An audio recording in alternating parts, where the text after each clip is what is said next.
తెలంగాణ భవన్లో కేటీఆర్ మాట్లాడుతున్నారు. ఇప్పుడు లైవ్ చూద్దాం. మోడీ గారికి మనసు రాలేదు. బీజేపీకి మన రైతాంగం మీద కానీ మన రాష్ట్రం మీద కానీ ఎన్నడూ ప్రేమ లేదు, భవిష్యత్తులో కూడా ఉండబోదు. అట్లాగే ఇప్పుడు కొత్తగా విచిత్రమైన ప్రతిపాదన మీరు చూసే ఉంటారు. నిన్న మొన్న చాలా విచిత్రమైన ప్రతిపాదన. గోదావరి నీళ్లు తెలంగాణకు వద్దంట, గోదావరి నీళ్లు కిందికి పోవాలంట, ఆంధ్రాకు పోవాలంట, ఆంధ్ర నుంచి కావేరీ ద్వారా కర్ణాటక మీదుగా తమిళనాడు దాకా పోవాలంట. మరి తెలంగాణకు ఎక్కడి నుంచి నీళ్ళు ఇస్తారంటే హిమాలయ మంచుకొండలు కరిగి నీళ్ళు వస్తాయి చూడు, ఆ నీళ్లు మనకిస్తారంట. 11 ఏళ్లలో పైసా ఈనోడంట హిమాలయాల మంచుకొండల నుంచి మనకు నీళ్లు తెచ్చిస్తారంట. అది మనం నమ్మాలంట. నమ్మి మోడీ గారికి జై కొట్టి ఈ నదుల అనుసంధానానికి మనందరం కూడా జేజేలు పలుకుతూ మనందరం కూడా బీజేపీకి మరొకసారి ఓట్లేసి మన ఏళ్ళతో మనకు అన్నీ పొడుచుకోవాలి. 8 మంది ఎంపీలు ఉన్నారు బీజేపీ వాళ్ళు, 8 మంది, కాంగ్రెస్ వాళ్ళు 8 మంది, బీజేపీ వాళ్ళు 8 మంది. దొంగలు కలిసి ఊర్లు పంచుకుని అంటారు. ఒక అట్లనే ఉన్నది కరెక్ట్గా 16, ఒకటి మజ్లిస్సు, 17లో ఒకటి మజ్లిస్సు, ఇంకొక 16 మిగిలితే 8 వాళ్ళు 8 వీళ్ళు. మరి 16 మంది ఉన్నారు. ఒక్కటంటే ఒక్కరోజు బీజేపీ ఎంపీలు ఎన్నడన్నా ఏమయ్యా రేవంత్ రెడ్డి గారు ఏది నువ్వు ఇస్తానన్న 4000 పెన్షను అని అడగంగా మీరు చూసిర్రా? ఎన్నడన్నా 6 గ్యారంటీలు ఏమైనా రేవంత్ రెడ్డి గారు అని ఒక్క బీజేపీ ఎంపీ మాట్లాడతాడా?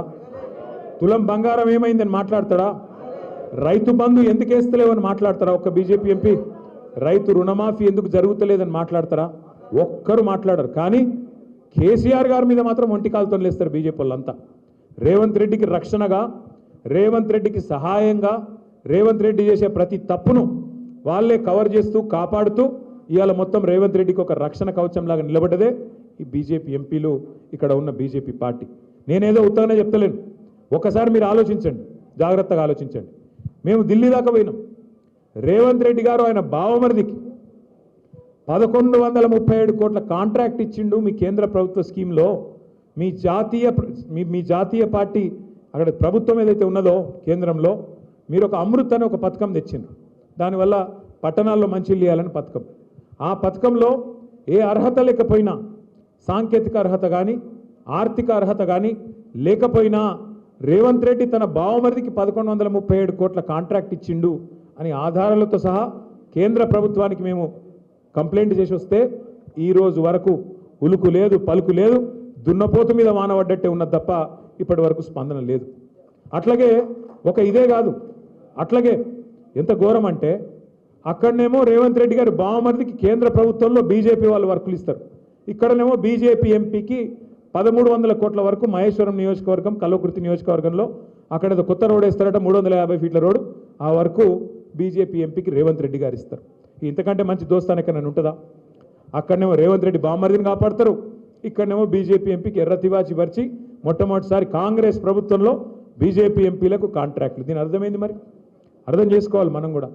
సివిల్ సప్లైస్లో బియ్యం కొనుగోలులో కుంభకోణం జరిగింది అని ఆధారాలతో సహా ఈడీకి కంప్లైంట్ చేస్తే అక్కడికి ఎవరు రారు. ఏ ఈడీ మాట్లాడది, కేంద్ర ప్రభుత్వం మాట్లాడది, ఒక బీజేపీ ఎంపీ మాట్లాడాడు, ఒక బీజేపీ ఎమ్మెల్యే అంతకంటే మాట్లాడాడు. ఇంకా ఘోరం ఏంటంటే ఇక్కడ కంచెకచ్చిబోలి భూములు మనం మీరు చూసి ఉండొచ్చు, హైదరాబాద్ సెంట్రల్ యూనివర్సిటీ భూములు. అందులో రేవంత్ రెడ్డి గారు దుర్మార్గంగా 100 ఎకరాల అడవిని నరికేస్తుంటే ఇక్కడ ఉన్నోళ్ళు పట్టించుకోలే, ఇక్కడ ఉన్నోళ్ళే చేసినది. ఇక్కడున్న ప్రభుత్వమే అర్ధరాత్రి పోయి బుల్డోజర్లు పెట్టి మొత్తం జంగల్ కొట్టేస్తుంటే సుప్రీంకోర్టు చూసింది. ఇక్కడ ఉన్నోళ్ళు కేంద్ర ప్రభుత్వం వాళ్ళు ఉల్కలేదు, పలకలేదు, ఒక్క బీజేపీ ఎంపీ మాట్లాడాడు. సుప్రీంకోర్టు చూసి సుప్రీంకోర్టు ఒక కమిటీ వేసి ఆ కమిటీ తీర్పు చెప్పింది. ఏమని? ఇందులో 10,000 కోట్ల కుంభకోణం జరిగింది, దీన్ని ప్రత్యేకంగా కేంద్ర ప్రభుత్వం వెంటనే ఒక ఇన్వెస్టిగేటివ్ ఏజెన్సీ ద్వారా పరిశోధించాలి అని రిపోర్ట్ ఇచ్చింది. కానీ రిపోర్ట్ ఇచ్చి 6 నెలలే. కేంద్ర ప్రభుత్వం ఏమైనా చేస్తుందా? చేయదు. ఎందుకు?